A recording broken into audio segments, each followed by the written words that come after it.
Anak Ibu, hari ini kita kembali melanjutkan materi pelajaran sosiologi di kelas 9. Pada pertemuan yang lalu, kita sudah membahas mengenai pendapat para ahli tentang arti perubahan sosial dengan perubahan budaya. Dan kali ini kita akan mempelajari tentang bentuk-bentuk perubahan sosial budaya. Ibu harap kamu memperhatikan video pembelajaran yang Ibu tampilkan pada hari ini.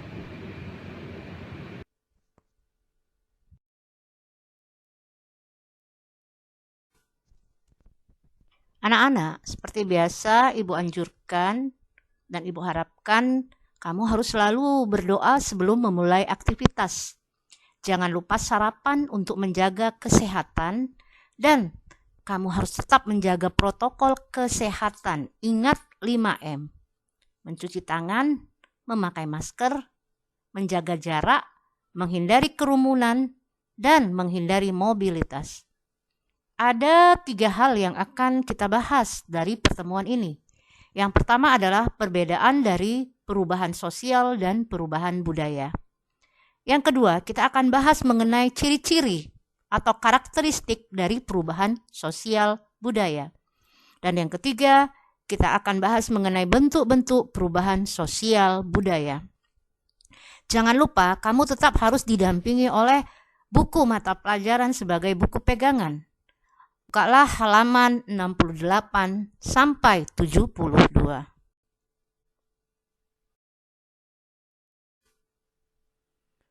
Tujuan pembelajaran kita pada hari ini, Ibu selalu berharap setelah kamu melihat video pembelajaran, ada hal-hal yang harus mampu kamu tunjukkan atau kamu jawab dari pertanyaan-pertanyaan yang nanti kita akan ajukan saat ujian. Tujuan pembelajaran pada hari ini adalah yang pertama, Ibu harap kamu mampu mencari perbedaan perubahan sosial dan perubahan budaya.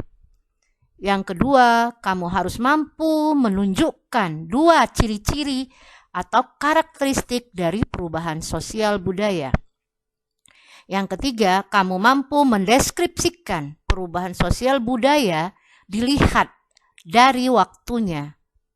Yang keempat, kamu mampu mendeskripsikan perubahan sosial budaya kalau kita lihat dari pengaruhnya.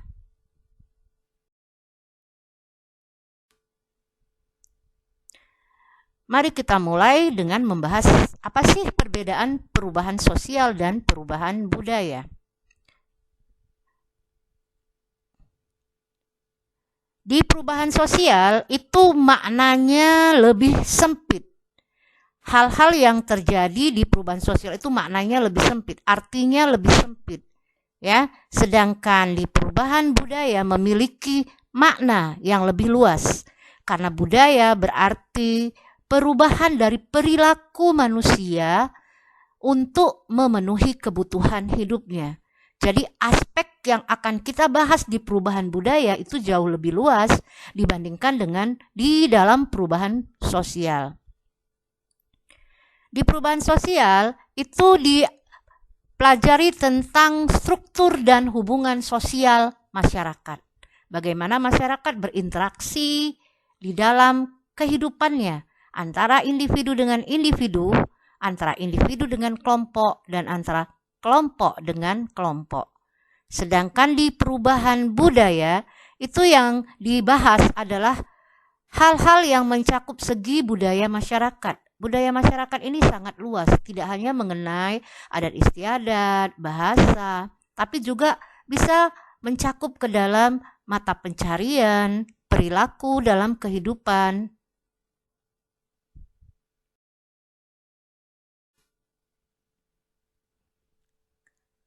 Karakteristik dari perubahan sosial budaya antara lain adalah bahwa setiap masyarakat dalam prosesnya pasti akan mengalami perubahan dalam memenuhi kebutuhan hidupnya. Seperti misalnya adanya penemuan-penemuan baru di bidang ilmu pengetahuan, itu akan mengalami perubahan di masyarakat. Jelas otomatis terjadilah perubahan sosial budaya di dalam masyarakat. Kemudian karakteristik berikutnya bahwa Apabila ada perubahan di sebuah lembaga, maka akan mempengaruhi lembaga lainnya. Contoh, kita di sekolah adalah merupakan lembaga pendidikan, lembaga yang bergerak di bidang pendidikan. Ketika pemerintah memberikan instruksi mengenai perubahan kurikulum yang digunakan pada dekade atau masa tertentu, maka di lembaga pendidikan yang terlibat di dalamnya itu juga akan mengalami perubahan-perubahan dalam hal misalnya perencanaan, pengaturan tata tertib, pelaksanaan kegiatan belajar. Itu yang dimaksud dengan perubahan pada sebuah lembaga akan mempengaruhi lembaga lainnya. Ciri yang ketiga dari perubahan sosial budaya adalah apabila terjadi sebuah perubahan yang mendadak, yang cepat, itu akan timbul kekacauan dalam waktu itu juga. Tapi kekacauan itu umumnya bersifat sementara. Dan ketika kekacauan itu sudah mampu dihadapi oleh masyarakat yang berada di lingkungan yang mengalami perubahan tersebut, maka masyarakat tersebut sudah dianggap mampu beradaptasi terhadap perubahan sosial budaya yang terjadi. Apa contohnya? Contohnya misalnya adanya perubahan ideologi. Nah, itu terjadi dan masyarakat yang terbiasa dengan ideologi lama akan menolak ideologi yang baru itu untuk sementara. Lama-lama itu akan mengalami kebiasaan dari masyarakat tersebut. Karakteristik yang terakhir dari perubahan sosial budaya adalah perubahan yang terjadi itu bisa terjadi pada benda, tapi juga bisa terjadi pada kondisi spiritual.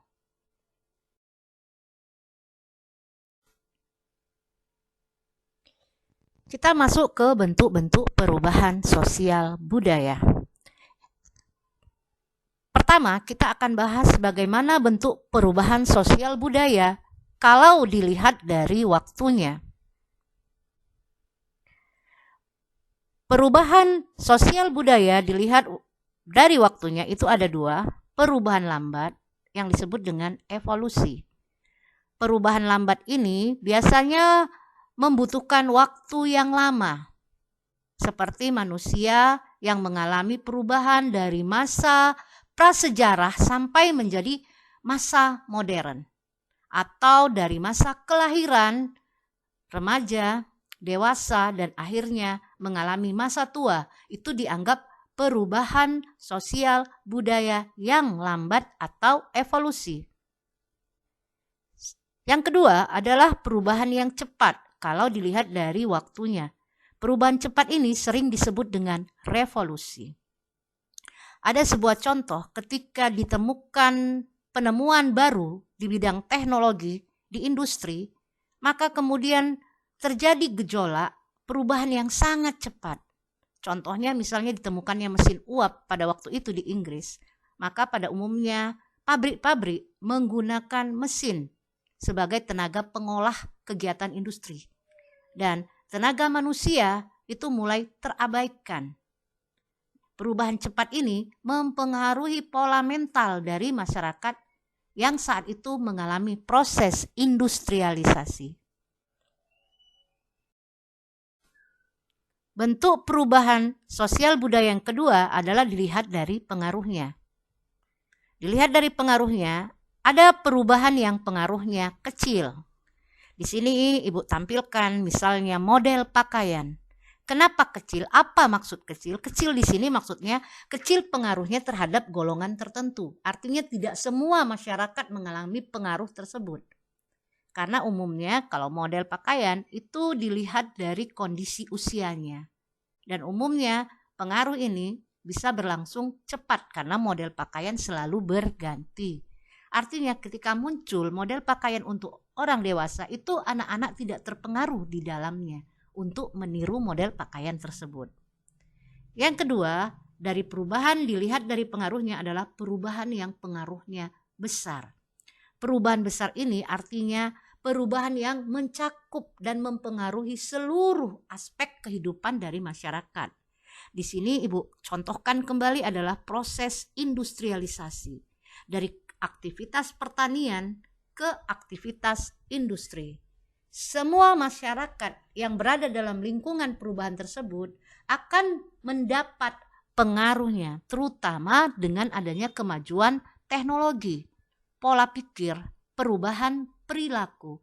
Karena kehidupan di masyarakat industri umumnya ekonominya makin lebih baik, maka pola kehidupannya juga akan mengalami perubahan.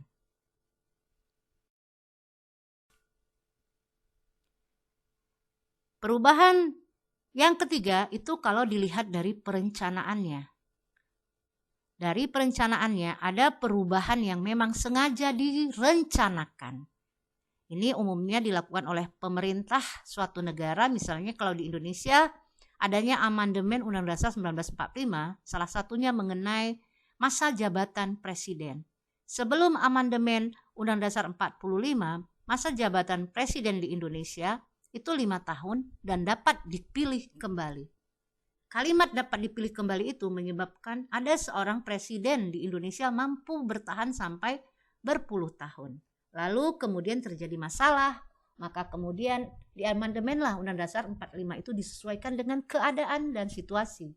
Saat ini masa jabatan seorang presiden memang tetap 5 tahun, tetapi masa jabatan presiden sudah dibatasi, seorang presiden hanya boleh menjabat sebagai presiden di Indonesia 2 periode saja. Yang kedua, kalau dilihat dari perencanaannya, kebalikan dari yang pertama tadi, perubahan yang tidak direncanakan. Itu datangnya mendadak. Misalnya ditemukannya penemuan-penemuan baru di bidang teknologi. Salah satunya adalah gadget, penggunaan alat komunikasi yang lain, menggunakan laptop. Itu perubahan yang tidak direncanakan karena kemampuan orang menghasilkan sesuatu itu muncul secara tiba-tiba.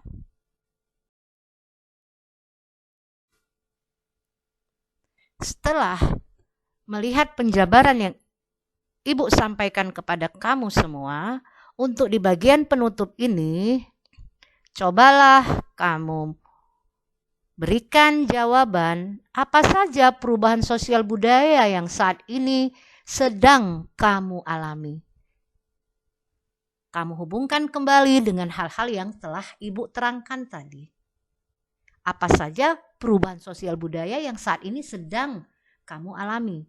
Kamu lihat dari bentuk-bentuk perubahan sosial budaya yang tadi sudah Ibu jelaskan. Seperti biasa, Ibu akan selalu memberikan quotes-quotes yang menarik untuk memotivasi kamu dalam belajar. Quotes kali ini adalah, orang bijak belajar ketika mereka bisa, tetapi orang bodoh mereka belajar karena mereka merasa terpaksa. Jadi, jadilah orang yang bijak bahwa kamu memang masa saat ini adalah masa belajar, masa menikmati masa belajar. Oke? Sampai jumpa di pertemuan berikutnya. Silahkan memberikan komentar dan pertanyaan-pertanyaan dari video yang Ibu tampilkan.